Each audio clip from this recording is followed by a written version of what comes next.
নমস্কার বন্ধুরা, welcome to my channel. আজকের এই ভিডিওতে দেখাবো পরিযায়ী শ্রমিক হিসাবে কিভাবে আপনারা আবেদন করবেন অনলাইন থেকে বা ফর্ম ভরে। তো সেটি এই ভিডিওতে দেখাবো। কারণ পরিযায়ী শ্রমিক হিসাবে আবেদন করলে আপনারা শ্রমশ্রী যে প্রকল্পের টাকা 5,000 টাকা মান্থলি সেটি আপনারা পেতে পারেন। এর জন্য মাননীয় মুখ্যমন্ত্রী নতুন প্রকল্পটি সূচনা করেছেন, শ্রমশ্রী প্রকল্প। তো কীভাবে এই ফর্মটিকে আপনারা ভরবেন অনলাইন থেকে পরিযায়ী শ্রমিক হিসাবে, তো সেটি দেখাবো। তো দেখুন, পরিযায়ী শ্রমিক হিসাবে যদি আপনারা গুগলে গিয়ে সার্চ করেন তো দেখবেন আপনাদের সামনে কর্মসাথী যে পোর্টালটি আছে, গভর্নমেন্ট অফ ওয়েস্ট বেঙ্গলের যে পোর্টাল কর্মসাথী পোর্টাল, সে চলে আসবে।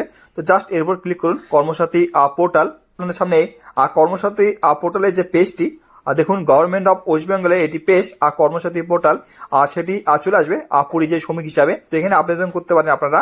তো আপনারা এখানে আপনারা অনলাইন হিসেবে আবেদন করতে পারেন এবং এখানে ফর্মও আছে পরিযায়ী শ্রমিকের যে ফর্মটি, আর সেটিও আপনারা ফিল আপ করে আপনাদের দুয়ারে সরকারে অথবা পাড়ায় সমাধান অথবা আপনাদের নিয়ারেস্ট বিডিও অফিসেও আপনারা জমা দিয়ে আপনারা পরিযায়ী শ্রমিকের যে সুবিধা শ্রমশ্রী প্রকল্পের জন্য সেটি নিতে পারেন। তো এই জন্য দেখুন, সাইন আপের উপর ক্লিক করুন, আর ক্লিক করে দেখুন অ্যাপ্লিকেশন ইউজারের যে পেজ চলে আসবে। তো এখানে আপনাদের প্রথমে মোবাইল নম্বরটি দিতে হবে, এরপর জেনারেট ওটিপি উপর ক্লিক করবেন।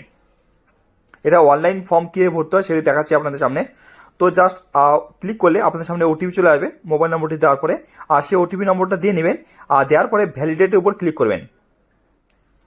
আর ক্লিক করলে দেখুন, এরপরে আপনাদের নেম অ্যাপ্লাই করতেছেন পরিযায়ী শ্রমিক হিসেবে ওনার নাম দিতে হবে, নাম। এরপর ওনার আধার কার্ড নম্বর কী আছে সেটি, অথবা ফাদার এবং হাজব্যান্ডের নাম দিতে চান তো তার নামটি জাস্ট টিক করবেন, টিক করার পর দিতে হবে। এরপরে সাইন আপের উপর ক্লিক করতে হবে। আর ক্লিক করলে দেখুন, বর্তমানে পরিযায়ী শ্রমিক হিসাবে যদি আপনারা অনলাইন থেকে আবেদন করতে যান তো একটু সমস্যা দেখাচ্ছে। আর নিচে দেখুন লেখা আছে an unhandled exception has occurred, see browser development tools for details reload. তো এমন একটি প্রবলেম শো করতেছে বর্তমানে যদি আপনারা পরিযায়ী শ্রমিক হিসেবে আবেদন করতে চান অনলাইন থেকে, তো সার্ভারে একটু প্রবলেম আছে।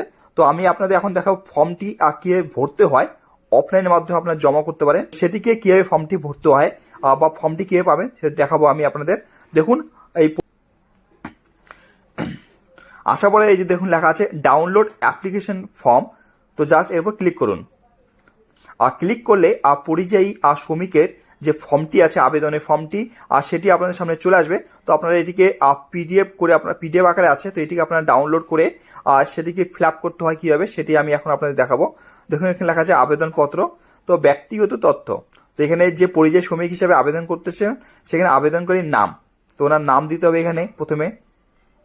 এই ফর্মটিকে আপনাদের অনলাইনে ভরতে হবে, এই ডিটেলসগুলো যা যা দেওয়া আছে, মোবাইল নম্বর, বাবা বা স্বামীর নাম কী আছে সেই লিখতে হবে, লিঙ্গ পুরুষ মহিলা, অন্যান্য কী আছে, ধর্ম কী আছে সেটিকে দিতে হবে, লিখতে হবে।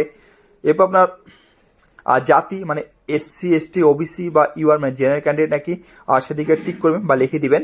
আর জন্ম তারিখ, আপনার জন্ম তারিখ কী আছে সেই লিখতে হবে। আপাতকালীন ফোন নম্বর এবং আপনাদের মোবাইল নম্বর দেখুন একটা দেওয়া আছে, এরপর নিচে আপাতকালীন আছে, তো আপনারা এখানে আরেকটি নম্বর দিতে পারেন বাড়ির ফ্যামিলি অন্যজনেরও। আর এরপরে দেখুন লেখা আছে আধার নম্বর, তো এখানে আপনার আধার নম্বর দিতে হবে। আর খাদ্যসাথী মানে রেশন কার্ড নম্বর কী আছে সেটি লিখতে হবে। আর ভোটার কার্ড নম্বর মানে এই সমস্ত জিনিস থাকা উচিত, মানে আধার কার্ড, রেশন কার্ড এবং ভোটার কার্ড, ঠিক আছে, 3টি ডকুমেন্ট। এরপর দেখুন লেখা আছে স্থায়ী ঠিকানা, তো আপনার স্থায়ী কী ঠিকানা আছে, মহকুমা যদি থাকে তো মহকুমা লিখে দিবেন, ব্লক মিউনিসিপ্যালিটি কর্পোরেশন আন্ডার হলে লিখবেন এখানটায়। আর গ্রাম পঞ্চায়েত বা ওয়ার্ড কী আছে সে লিখবেন, থানা, পিন মানে আপনার পার্মানেন্ট যে অ্যাড্রেস সেটা ফিল আপ করবেন। এরপরে হচ্ছে কর্মক্ষেত্রের ঠিকানা, মানে আপনার যে জায়গায় কাজ করতেছেন বা কাজ করতে যাবেন ভাবছেন, তবে ABCD, তো এর মধ্যে যে কোনো একটি ঘর থেকে আপনার ফিল আপ করতে হবে। প্রথমে দেখা আছে এ, যে সমস্ত আবেদনকারী ভারতবর্ষের মধ্যে পশ্চিমবঙ্গ ছাড়া অন্য রাজ্যে কর্মরত তাদের জন্য। যদি আপনার পশ্চিমবঙ্গ রাজ্য ছাড়া অন্য কোনো রাজ্যে কাজ করেন, দেশ ভারতবর্ষ, রাজ্য বা কেন্দ্রশাসিত অঞ্চল কোথায় কাজ করেন সেই রাজ্যটিকে নাম লিখতে হবে এখানটায়, থানা, তবে থানাটি লিখতে হবে, ঠিক আছে। বি নম্বরে বলছে আর যে সমস্ত আবেদনকারী ভারতবর্ষের বাইরে কর্মরত তাদের জন্য, তো দেশের নাম, ভারতবর্ষ ছাড়া অন্য কোনো দেশে যদি কর্মরত হন সেই দেশের নাম লিখতে হবে। আর কর্মস্থলের ঠিকানা লিখতে হবে এবং বৈধ পাসপোর্ট নাম, এবং অবশ্যই আপনার পাসপোর্ট আছে সেই নম্বরটা লিখতে হবে যদি ভারতবর্ষ ছাড়া অন্য কোনো দেশে। আর সি নম্বর যেটি আছে, যে সমস্ত আবেদনকারী ভারতবর্ষের মধ্যে পশ্চিমবঙ্গ ছাড়া অন্য রাজ্যে কর্মে নিযুক্ত হবেন। যদি আপনি ভাবছেন যে অন্য জায়গায় পশ্চিমবঙ্গ ছাড়া অন্য রাজ্যে কর্মস্থল যাবেন, তবে সেক্ষেত্রে দেশ, রাজ্য বা কেন্দ্রশাসিত অঞ্চল কী আছে বা থানা সেটা লিখতে হবে। মানে এ বি সি ডি আছে, এর মধ্যে আপনাকে একটি ঘরকে জাস্ট টিক করতে হবে আপনাদের জন্য। এবার কাজের ধরন, তো আপনি কী কাজ করতে যাবেন বা কাজ করতেছেন সেটি লিখতে হবে। কৃষি, নির্মাণ কাজ, রাজমিস্ত্রি, ছুতা, ইলেকট্রিশিয়ান, প্লাম্বার, বস্ত্রশিল্প বা যা যা আছে আপনার প্রয়োজন অনুযায়ী সেটি আপনাদের জাস্ট লিখে দিতে হবে এখানটায়, ঠিক আছে। এরপর দেখুন বাইরে যাওয়ার দিন, মানে কবে আপনি গিয়েছেন বা প্রস্তাবিত দিন, মানে কবে যাবেন ভাবছেন সেই ডেটটিকে আপনার জাস্ট লিখে দিতে হবে। আর প্রতিদিন কত টাকা পারিশ্রমিক বা প্রস্তাবিত পারিশ্রমিক, তো আপনি কত টাকা করে পারিশ্রমিক হিসেবে পাচ্ছেন সেই অ্যামাউন্টটা বা সেই টাকাটা লিখতে হবে এখানটায়। এরপরে 5 নম্বর কলমটি বলছে স্বনিযুক্ত, এজেন্ট দ্বারা নিযুক্ত, এজেন্ট ছাড়া নিযুক্ত বা অন্য অন্য ব্যক্তিরা নিযুক্ত।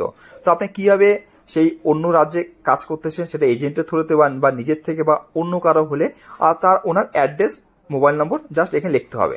ব্যক্তির নাম কী আছে, মোবাইল নম্বর, ঠিকানা এবং নিয়োগকর্তার নাম এবং যেখানে আপনি নিয়োগ হয়েছেন তার নাম, মোবাইল নম্বর এবং নিয়োগকর্তার ঠিকানা, মানে কোথায় আপনি নিয়োগ হয়েছেন, ঠিক আছে। এবার 6 নম্বর যেটা আছে দেখুন, ব্যাংক সংক্রান্ত তথ্য, পশ্চিমবঙ্গের যে কোনো ব্যাংক, তবে এই ব্যাংক অ্যাকাউন্টটি হবে আপনার রাজ্যের ব্যাংক অ্যাকাউন্ট হবে, ব্যাংকের নাম, ব্রাঞ্চ নেম, অ্যাকাউন্ট নম্বর এবং আইএফসি কোড, তবে এটা আপনার পশ্চিমবঙ্গের রাজ্যের হবে, বাইরে হলে হবে না। এবং মনোনয়ন সংক্রান্ত তথ্য, তো মনোনীত ব্যক্তি মানে আপনার নমিনেশন যে আছে বা নমিনি যাকে করেছেন ওনার নাম, ঠিক আছে, মোবাইল নম্বর, সম্পর্ক কী আছে সেই লিখবেন এবং মনোনীত ব্যক্তি আধার কার্ড নম্বর। এরপর দেখুন লেখা আছে আবেদনকারী রেশন ও খাদ্যশ্রী কার্ডের বিবরণ, তো আপনার রেশন কার্ড বা যেটি আছে সেটা কী টাইপের card, AY, SP, PS, RK, SN 1 বা 2 যেটি আছে সেটি ঠিক করবে। এরপর রেশন কার্ড নম্বরটিকে সেই লিখবেন। এবার আপনার কি পরিবার কি আছে, মানে আপনার ফ্যামিলির ডিটেলস সেটি আপনি জাস্ট লিখতে হবে এখানটা। পরিবারের সদস্যের নাম, আপনার পরিবার সদস্যের নাম দিবেন। লিঙ্গ কী আছে ওনার, পুরুষ, মহিলা বা অন্য যা আছে, বয়স কী আছে, আধার নম্বর কী আছে, সম্পর্ক মানে ওনার সাথে আপনার সম্পর্ক কী আছে, আর সেই লিখবেন ফ্যামিলির ডিটেলস, ঠিক আছে। এরপর দেখুন আবেদনপত্রের সাথে নিম্নলিখিত নথিপত্র জেরক্স জমা দিন, মানে আপনি যে ফর্মটা ভরলেন, ভরার পর কিছু ডকুমেন্ট দিতে হবে, তার লিস্ট করা আছে এখানটায়। এখানে প্রথমে হচ্ছে পাসপোর্ট আকারের ছবি, মানে আপনার একটা ছবি এখানটায় পেস্ট করতে হবে। ব্যাংক পাসবুক, তা বৈধ পাসপোর্টের নথি যেটা আছে সেটা যে দেশে কাজ যুক্ত হচ্ছেন সেটি যুক্ত করতে হবে। আধার কার্ড নম্বর, আবেদনকারী সহ সংযোজী ফর্ম যেটা নিচে, ভোটার কার্ড নম্বর এবং পরিচয় সমিতির স্বাক্ষর, মানে উনি স্বাক্ষর করে মানে যে ফর্মটি ফিল আপ করতেছেন, স্থান, তারিখ। এরপরে সংযোজন যে স্বাক্ষরিত শংসাপত্র, তো এই ফর্মটি ফিল আপ করতে হবে যে আমি শ্রীমতী কুমারী, মানে আপনার নাম, পিতা বা স্বামীর নাম দিবেন, আধার কার্ড নম্বর, আপনার ভোটার কার্ড নম্বর, স্থায়ী ঠিকানাকে ছেড়ে দিবেন। এত জানাচ্ছি যে আমি এত তারিখে ড্যাশ পেশায়, কোন রাজ্যের মধ্যে আপনি, ঠিক আছে, বা ভারতবর্ষের মধ্যে কোন জেলায় আপনি, বা ভারতের বাইরে হলে যে দেশের নাম দিন, কাজে যোগদান করছি বা করব, উপরোক্ত প্রদত্ত আমার জ্ঞান এবং বিশ্বাসের মতে সত্য। এবার জাস্ট তারিখ সহ পরিচয় শ্রমিকের স্বাক্ষর এখানে করে দিতে হবে, ঠিক আছে। এইভাবে আপনাদের ফর্মটিকে ফিল আপ করতে হবে। ফিল আপ করার পর আপনাদের যেখানে দুয়ারের সরকার অথবা পাড়ার সমাধান অথবা আপনাদের পঞ্চায়েত অথবা বিডিও অফিস যেখানে আছে, যেখানে জমা নেবে ফর্মটি, সেখানে জমা দিয়ে আপনারা পরিযায়ী শ্রমিক হিসাবে আবেদন করতে পারেন। কারণ পরিযায়ী শ্রমিক হিসাবে আবেদন করলেই আপনারা শ্রমশ্রী প্রকল্পের যে ফর্মটি বেরোবে বা আবেদন করতে পারেন, ঠিক আছে। তো এইভাবে, তো ভিডিওটি ভালো লেগে থাকলে আমার এই চ্যানেলকে সাবস্ক্রাইব করতে ভুলবেন না। ধন্যবাদ।